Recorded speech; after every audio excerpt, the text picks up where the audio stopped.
Hello everyone, how are you doing? This is Tech Ninja here with a quick tutorial. In this video I will show you guys how to check the first install date of drivers on your Windows 10 PC. So should be a pretty straightforward tutorial, and without further ado let's get started. So we're going to click the search bar and type in Device Manager. Go ahead and open that up.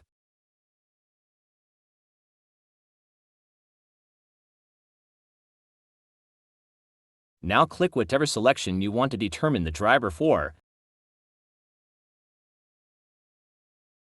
So, let's just say display adapters. Go ahead and right-click on whatever driver you are having the problem with. You can simply click Update Driver from here, but we're going to double-click on the driver and open its properties. And then select the Details tab, and then underneath Property, click inside the drop-down, and select the first install date. And it'll tell you the date that the driver was first installed.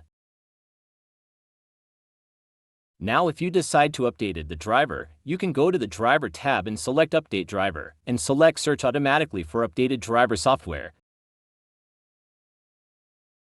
Just like that, it will search online and see there's any available driver software updates. A lot of times Windows Update will automatically search for driver updates as well, so it doesn't usually require a lot of interaction, unless there's a specific driver you know that needs to be updated. So it's pretty straightforward process. If you want to take another step and again search for updated drivers, or just wait for the latest updates to be automatically downloaded, that's fine. Either way, it is up to you. So, I do hope that I was able to help you out.